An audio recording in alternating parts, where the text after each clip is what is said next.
Hi, guys. Yay! Happy Yay. buffer! Oh, this Good is to be here. exciting. This is exciting. So, interesting talk we're about to have. We have a forward to it. very amazing person that I am very excited. I'm excited to pick your brain today. So, this is Rohit Dhawan. Hi, everyone. He is the head of product management, or product development. Product management. Product management, got it right the first time, at YouTube. And so really, he's responsible for different products and like how creators are able to generate revenue in different ways on YouTube. Also, fun fact, this is the first time he's been in Canada in 15 years. So we got to give him a Canadian Thank you. welcome. Thank you very much. So, my name is Rachel. I'm really, really interested in this topic. I actually do a podcast where I talk to creators about their different revenue streams. I talk to a different influencer every single week, and we talk about how are they able to amplify and really like take advantage of this beautiful time that they're in where they have this big audience, but how are they actually able to make money and diversify. So I'm so excited to talk about the different options that YouTube is going to be offering and that offers now. So let's start at the beginning and like first of all give them a layout of like what your job entails and how you got into this role. Okay. Yeah. No, thank you so much for that amazing welcome. I'll definitely be back within like the year if I get that type of greeting. Yes, I feel really blessed. I feel like I have an amazing job. I have a little bit of my story. I started Google about 15 years ago. I worked at a lot of different kind of products, different geographies. And about 2 years ago, I was sitting in my living room in London. I'd been there for a few years, and my children had just started kind of school in London. Wife is incredibly well settled, and my now boss called me up and said, "Hi, Rohit, I have this amazing opportunity for you." And I was like, okay, like, okay, like, what is it, right? So I said, we're gonna help, creators make additional revenue beyond just advertising. And I was like, well, is it more gratuitous, or are we actually gonna really invest in it? And he said, no, this is incredibly real. We're gonna throw a lot of resources at it. We're gonna have pretty significant teams, and you could kind of be one of the founding people to make this happen. And so I did a little bit of research. And I realized that there's a tremendous amount of creators who are making, at that point, for the years prior to that, already a lot of revenue beyond just advertising on YouTube. And they were doing it kind of in the ways that they could, like putting links in description fields and kind of so on, doing a lot of things kind of off YouTube. And it just felt like, wow, there's already so much opportunity here. And we just need to kind of go out and just grab it a little bit and productize it and make it native to YouTube. And so my wife was not happy, but I said, okay, I told her literally like a few days later, okay, like mid-year in school, we're just gonna uproot and move back to San Francisco. We did that, almost 2 years ago, and it's been like an amazing ride. And my boss is absolutely right. YouTube is incredibly committed to this. I'm pretty shocked already how big we are in terms of number of people working on it. How much progress we've made. Amazing. So I think we need to talk about, what has been happening over the past 18 months, because everyone has probably heard about this Adpocalypse, and I'm sure it's been really challenging for YouTube. So what are some of the alternative monetization things that that YouTube is working on to sort of, rectify that challenge? Yeah, with anything, there's, when you have something that there's a lot of good, there's always going to be, some cons. So advertising is and will probably for the foreseeable future be the massive revenue stream, the vast majority of revenue for each one of our creators. But in some cases, it doesn't work as well as it does maybe for some other creators. In the end, advertising is about matching what brands want with kind of creator videos, right? The brands are the ones who kind of provide the videos. The brands are the ones who provide the money. So we have to place their ads where they feel most kind of comfortable. And so there has been a few challenges over this last year where we've some brands have kind of said like, hey, like why is my ad kind of appearing over there? Like I don't want it to appear over there. And part of our goal is to actually make advertising as easy as possible for brands to kind of use. And so sometimes you have to kind of simplify some decisions, like, hey, you could appear just across YouTube, or you can appear in portions of YouTube, and so on. And so for those who are appearing across YouTube, they had some concerns around, why is my ad appearing this spot? I don't feel comfortable with that. So this last year, we had to kind of redo some of the advertiser controls, which during that time led to creators seeing less money in certain situations. It definitely was tumultuous internally at YouTube, because from our perspective, our creators are our greatest kind of asset, right? So we partner so deeply with our creators, and every day that kind of went by, it felt like there's some creators who are necessarily making less money, and how can we actually address it? So it was tumultuous in the sense that we had to move really quickly. Yeah. And so I feel like now we're in a really good spot with that. We feel like this term Adpocalypse, that we don't hear that so much anymore. Yeah. But at the same time, that's where I got a lot of prominence kind of within the company. It's because while creators were kind of going through this little bumpy ride, it's what are additional sources of revenue that creators can also depend on. And so we have a series of products which I can talk about. Yeah. And I know you're going to probably ask me about each one. But so the first one is kind of influencer marketing. And that's where we realize is probably kind of one of the biggest sources of revenue that creators currently generate. For those of you who don't know, influencer marketing is something that's been around for a very long time in media. James Bond, for example, I believe that him driving the Aston Martin or drinking a Heineken beer in one of the movies, those are all kind of paid placements, right? So that generates a lot of money for kind of creators. We realized that creators selling merchandise, ticketing to their events. For those of you who do live streaming, there's ways that you can make chats more prominent, so your product super chat. And then the thing that was most beautiful to me coming to YouTube was just realizing how much influence our creators, many of you who are creators in the audience, have just over people. It's I knew it was kind of there, but until I actually saw creators with their kind of audience in person. So sometimes going to for example VidCon in Los Angeles and seeing screaming, adulating kind of people over kind of these creators, you actually don't realize, wow, creators are amongst the most influential people in the world. And there's definitely a lot of kind of people, let's call them super fans, who would love to kind of be part of maybe a tighter community. And that's where we rolled out a product called Channel Memberships, which I know we'll probably get to. Okay, so yeah, I want to go into all of those a little bit more in depth. And I also want to touch on the fact that YouTube really was one of the first of its kind as far as ad sharing with creators. And it really helped a lot of the creators in this room actually build their life. So it's really amazing to hear that those challenges are being addressed. And, I think it's done so much good, and it's allowed people in this room to be entrepreneurs and, live their life and not have to also, it's crazy, we've just seen so much change. We used to have to go to a gatekeeper at a network in order to get our stuff seen, and now we are able to just put it on YouTube and make money. So it's nice seeing sort of the evolution. I know it's probably so complex, but I'm so excited to hear about more of these things. So why don't we start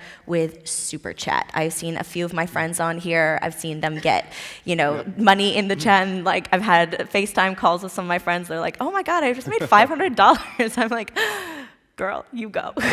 So tell us more about that. Yeah, of course. Just if I can ask the audience, how many of you know what Super Chat is?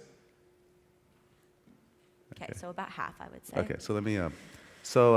I think all of you probably kind of seen a live stream, but first time I saw a live stream with kind of chat enabled, and most of them do have chat enabled, it was such a different kind of experience for me. You feel okay, I have this kind of affinity now. I feel closer to the creator. It feels very kind of raw and so human and so kind of real.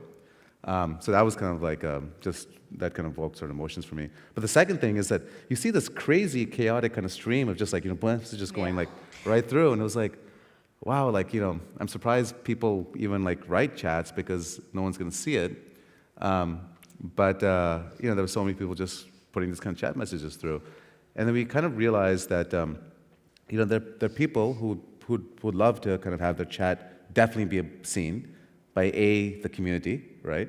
And then secondly, hopefully by the creator, right? And so we rolled out Super Chat, which allows, viewers, people watching the live stream, to be able to like pay to get more prominence for their chat. And the prominence comes in the form of, the more you pay, the more prominent it is. So it might be like a brighter color, it might be slightly bigger, and it'll be pinned near the top kind of for a while.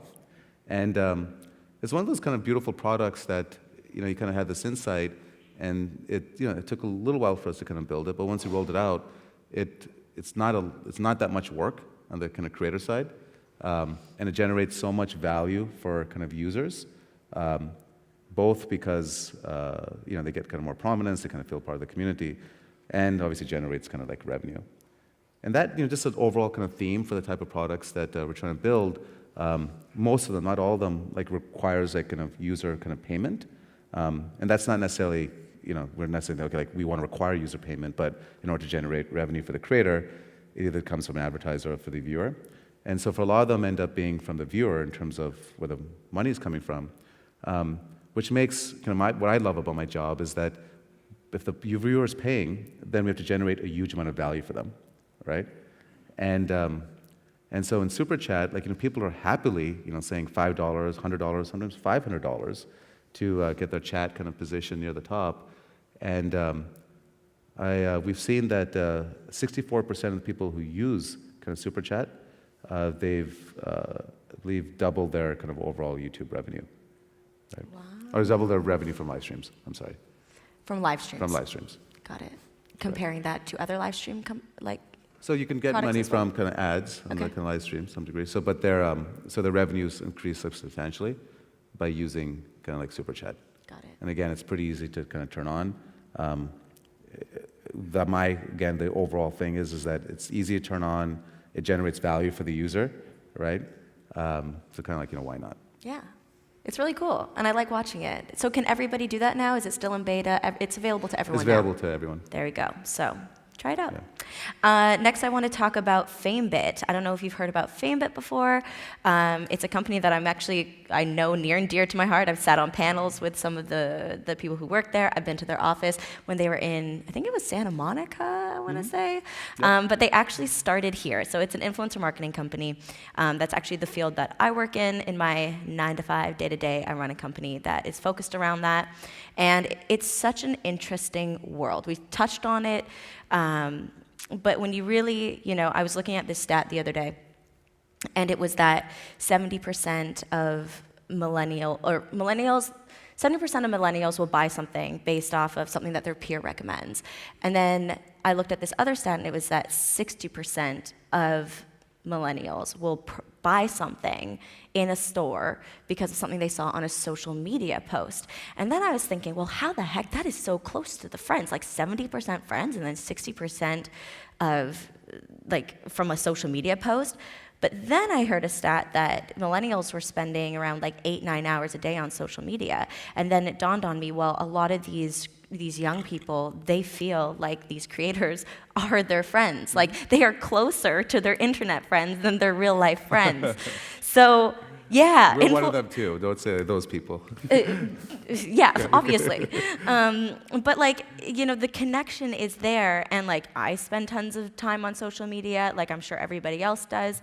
So, and we start developing these bonds with creators that we love, and vice versa. So, let's talk about influencer marketing, talk about Famebit, because the last time I saw them, we were at the Santa Monica office, and they were going to go to Google, and I was like, oh, have fun on the segways, yeah. Tell me how it is. So what's it like, and how are they getting integrated into the whole Google world? Absolutely. No, it's been awesome. So we acquired Famebit a couple of years ago, and as Rachel said, the really what we believe is kind of like the number one kind of matchmaking platform, for YouTube creators.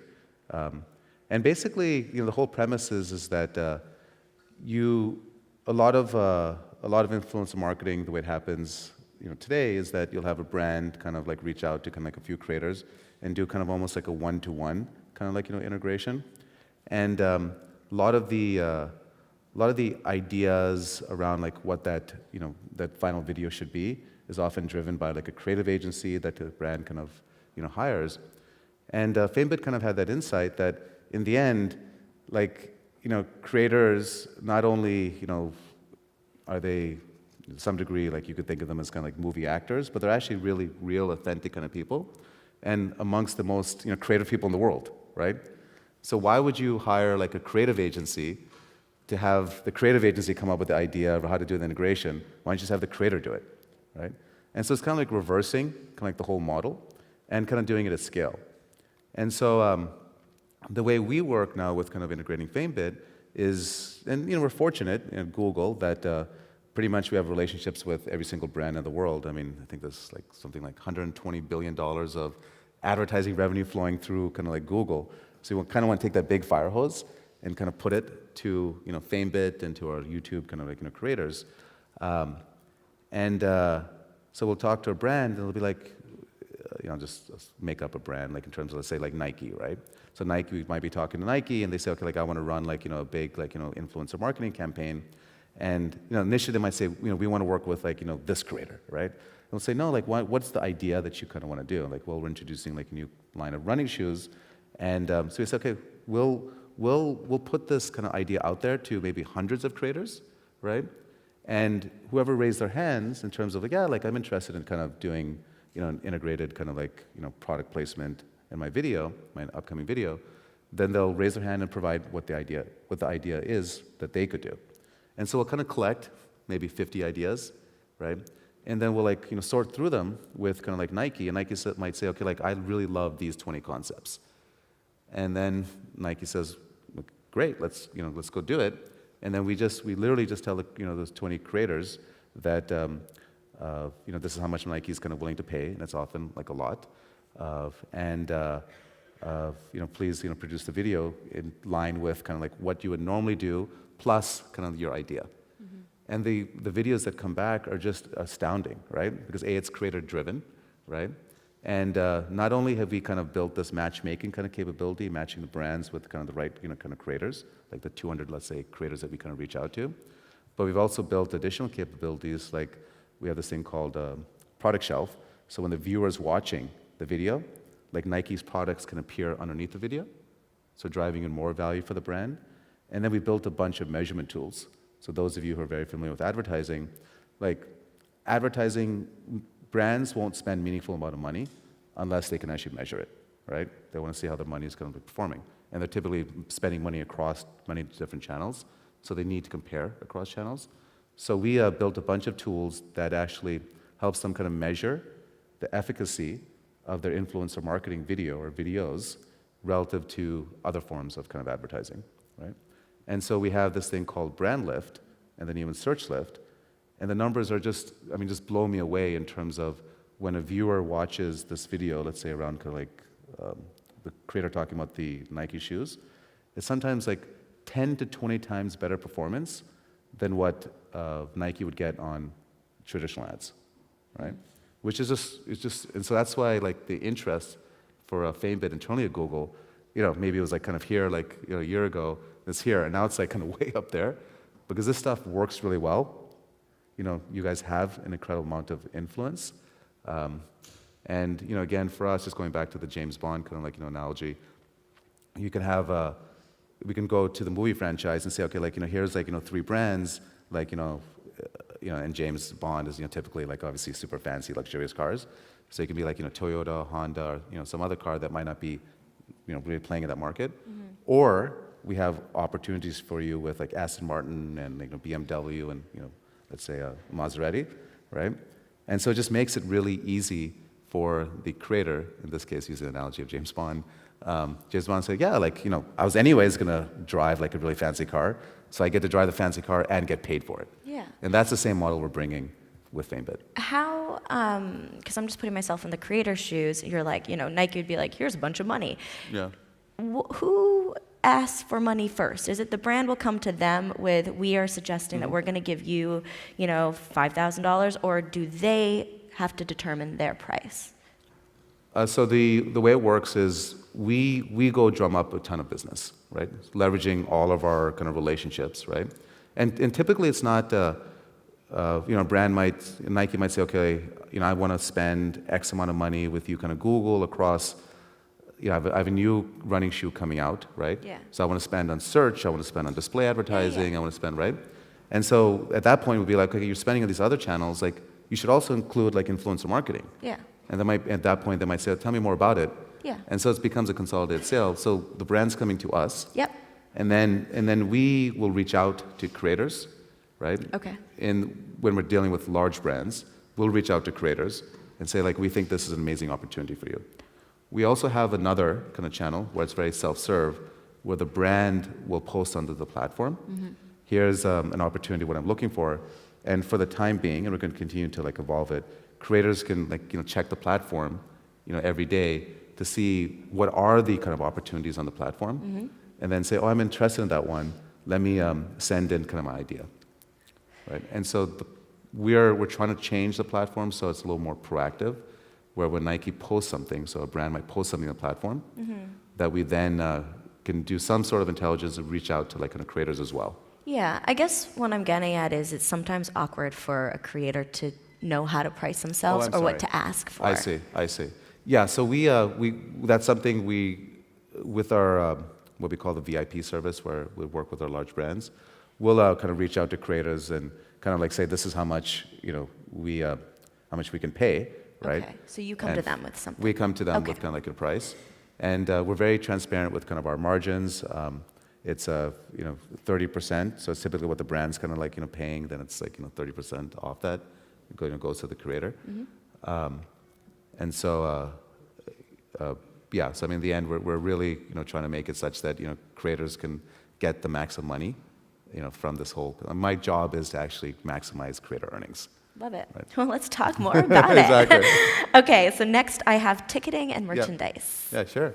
So ticketing, where we've started is we realized that particularly in the music industry, tons of people like watching obviously music on YouTube, and there's an opportunity to drive more awareness that there might be a concert, coming nearby, and so we've done something, relatively lightweight for the time being, a little more targeted towards the music industry, where we partnered with Ticketmaster.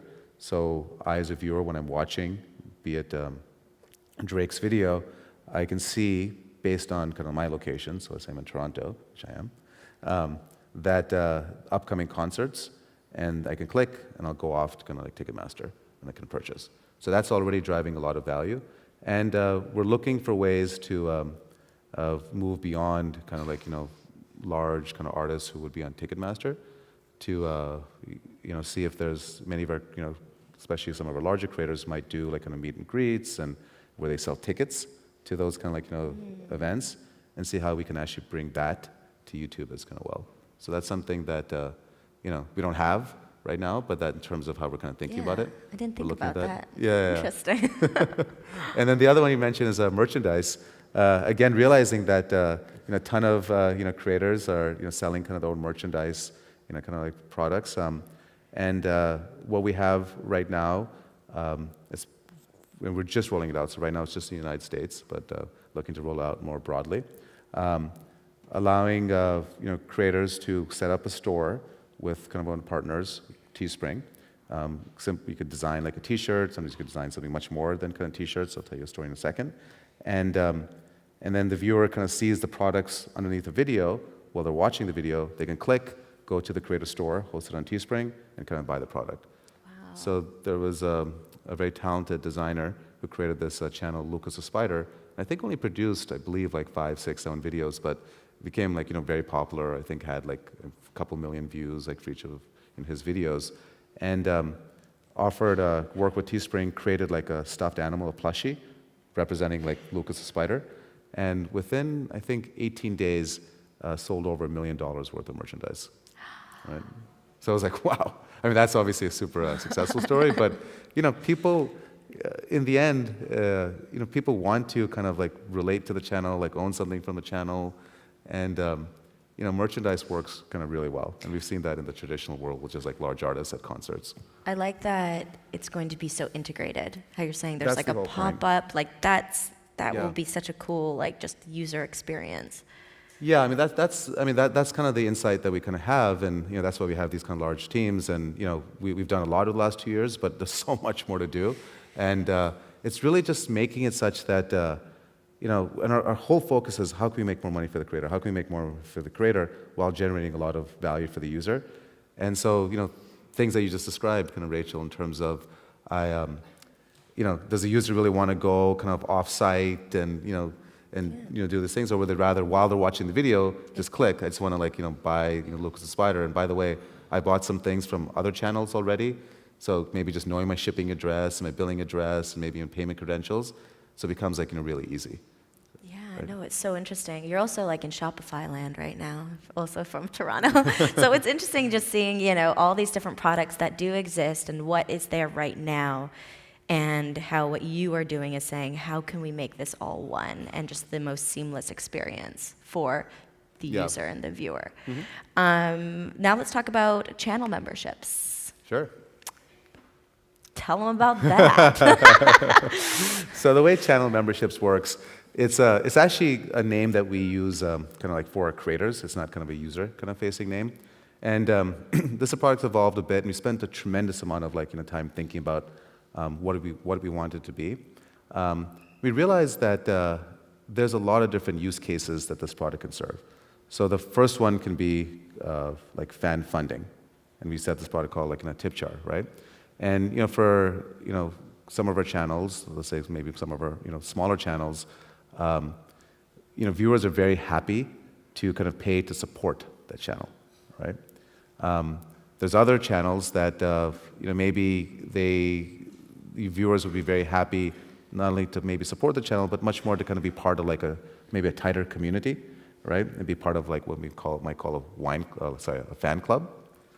And then maybe there's another use case where, and there's a bunch of other ones, but I'll just give you 3 predominant ones, where maybe, and you can almost think of it as kind of like a wine club kind of thing, where I, as a viewer, if I pay some money, on a monthly recurring kind of basis, maybe I get things back kind of in return that's just really worth it to me, right? And so those are kind of 3 different use cases, but the way you kind of, as I describe the product, is the way you kind of offer things, they kind of blend together. And so with channel memberships, it's a program where users pay a monthly recurring fee. Right now it's a fixed price of $4.99, but we're looking to add more kind of flexibility there. And the viewer gets a series of kind of perks.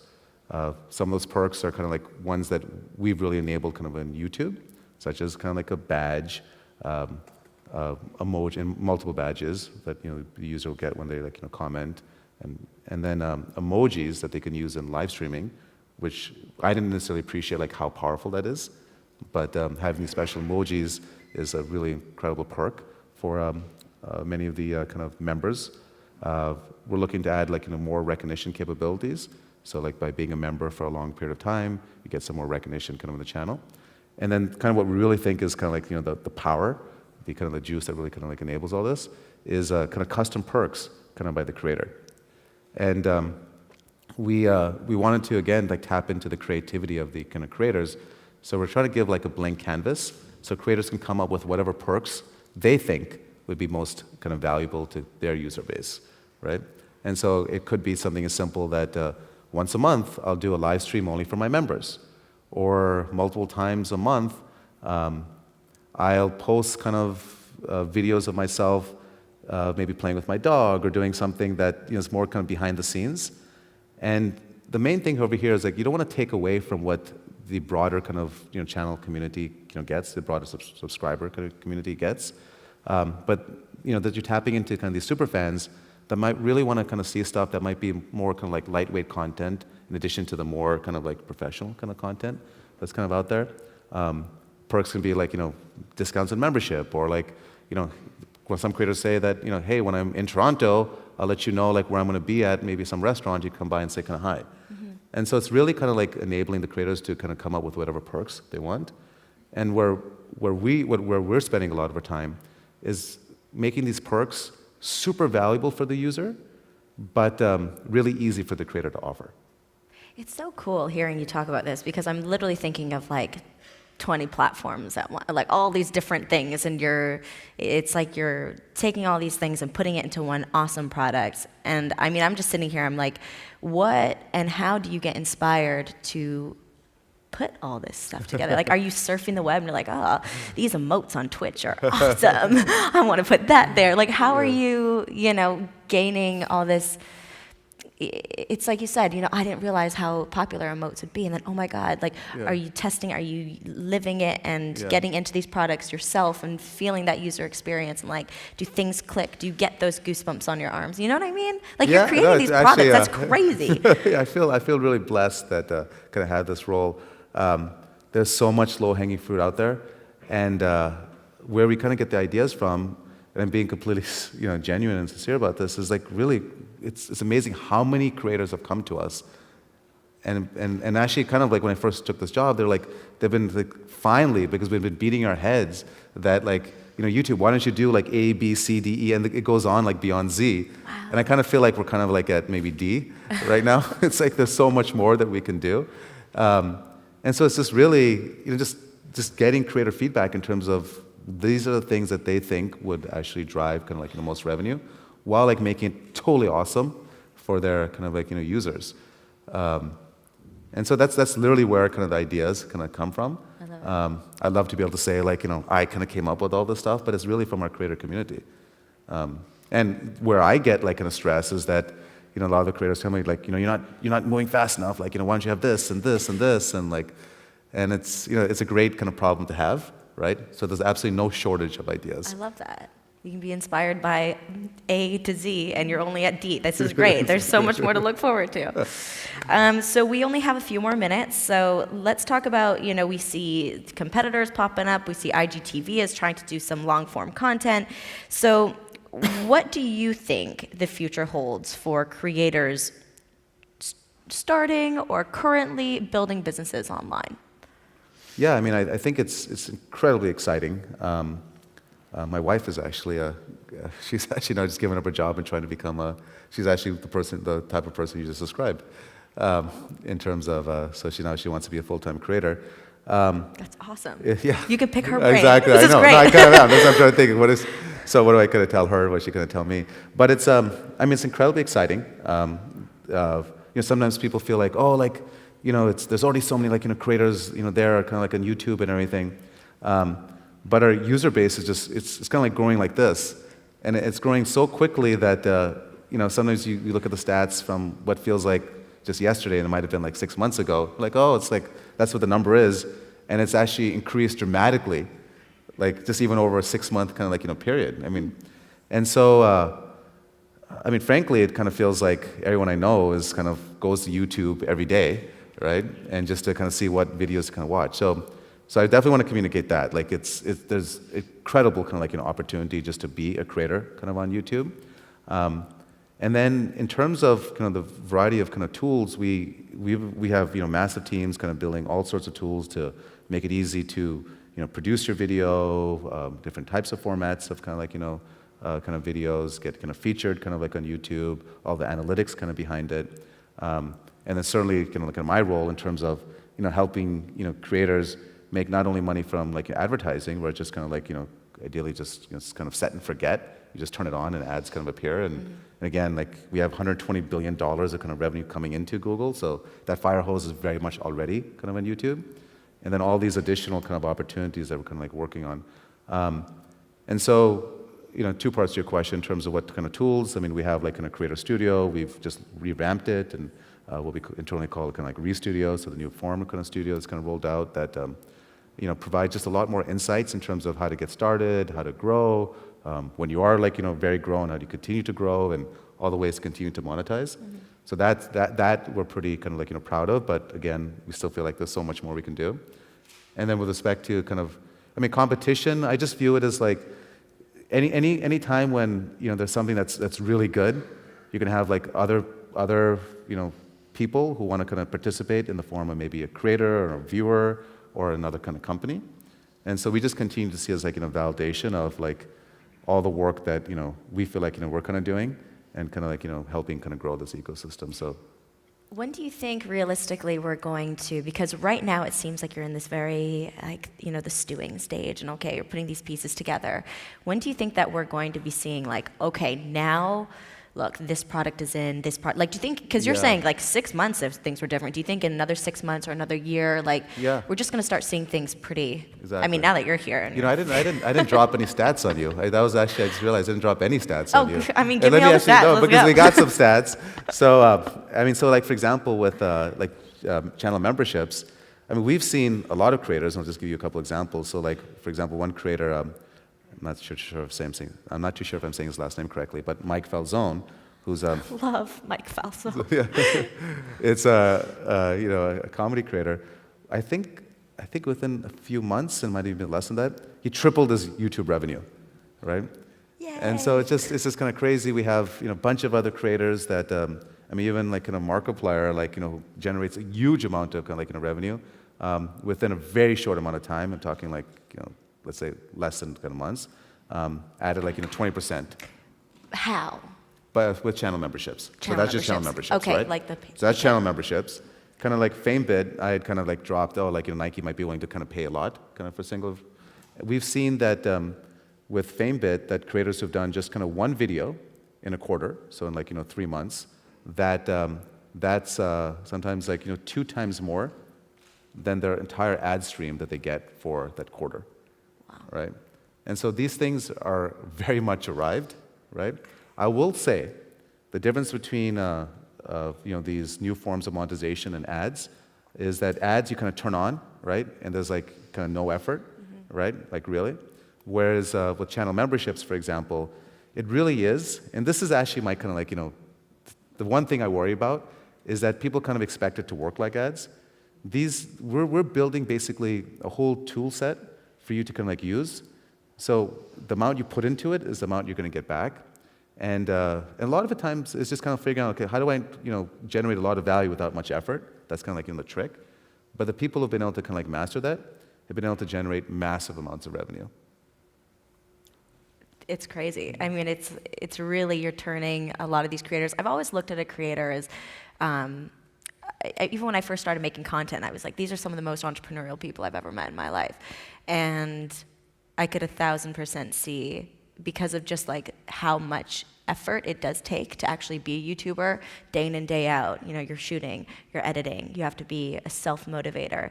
I could see these products being really beneficial and them actually utilizing it. You know how sometimes there's tools available, but then it's like not the right demo and it's like nobody, but this I think that they're gonna get a lot of value out of, and we're gonna see their numbers and spike.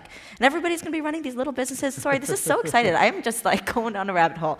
Okay, so lastly, where are these resources available to everybody? So where can they go? Yeah, so in Creator Studio. Yes. Right, so they're all available there. We want to make these as kind of self-serve kind of as possible. So there are some requirements. So for example, with channel memberships, we just lowered it, and so I don't know if it's fully rolled out. It's like happening, where you have to have 50,000 subscribers to kind of be eligible. There's Famebit. We kind of sometimes proactively kind of like reach out to creators. Super Chat's available to everyone. You have to be part of the YouTube Partner Program, YPP. But that bar is like relatively kind of like low. And merchant ticketing we're kind of like working on for additional markets. And when you say Creator Studio, do you mean the app? You mean on YouTube? So on YouTube, okay, where you go to look at your analytics. Yeah, and that's where they have to go. Exactly. And that's where they're going to get the information. Yep, that's right. Oh my God, is that was the that bell? Exactly. Oh. Oh my God. It was like perfect Was that timing for though. us? I'm feeling really good about myself. Sorry, but like hi. Okay, so we're going to open this up to the audience. So we have about 10 minutes. And so if you have any questions, let's do it. Oh, we can see people's faces now. I know, I'm like, look at all the Exactly. familiar You guys faces. exist.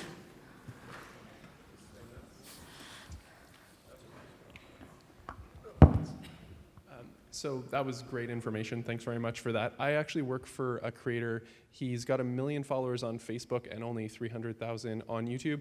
And I'm trying to convince him to kind of go on the YouTube, but he kind of just passively posts his videos on YouTube and doesn't even function on it. So I think the creator memberships and stuff like that is great, and I'm going to pass that information on to him. But he's only focusing on Facebook right now. Do you have any other things that I can say that he might be interested in putting effort in to start growing his following on YouTube as well? Yeah, one thing that I'd kind of point out, like, so the way YouTube works is that it's your subscribers are clearly very important, but our entire system's geared towards public videos, and so when people come to YouTube, again, it's crazy how many people come to YouTube. Just look at the kind of home feed. It's less about who you're connected to, but what you'd be interested in. Whereas other platforms, it's really kind of relying on the connections. So I would actually encourage all of you, your subscriber count is obviously very important, but we've seen many creators where subscribers represent kind of just a fraction of their total viewership, right?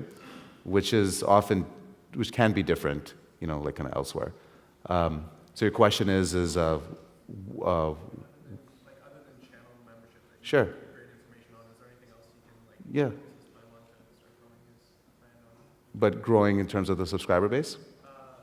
Subscriber base, or the revenue? A bigger community, and then revenue will follow after. Yeah, I mean, one thing I also didn't mention, the benefits around channel memberships, right, is really about the community kind of aspect. And that's what some of the creators actually, they kind of like the revenue, but they like the fact that they have this kind of really tight community that they would otherwise not be able to have. Because sometimes you have 100, maybe get 10,000 comments, and you don't know if those comments are necessarily good. But if people are paying, right, it ends up being a nice filter that the type of comments they get and the feedback that they get actually really helps them as the creator be able to get feedback from the community in terms of how to improve their kind of videos. So we're seeing a new form of community develop around channel memberships we haven't seen anywhere else. And I talked about other products with revenue. What was that bell for? Oh, we're done. Oh, we're done. Sorry. Oh, okay. Did you speak too much or I spoke too much? We both did. Let's Okay. just blame each other. All right, guys. Well, I hope that you learned a lot today. I'm looking forward to Buffer. I hope you are too. It's going to be great. And yeah, have a good day. Thank you so much. I'm excited. That was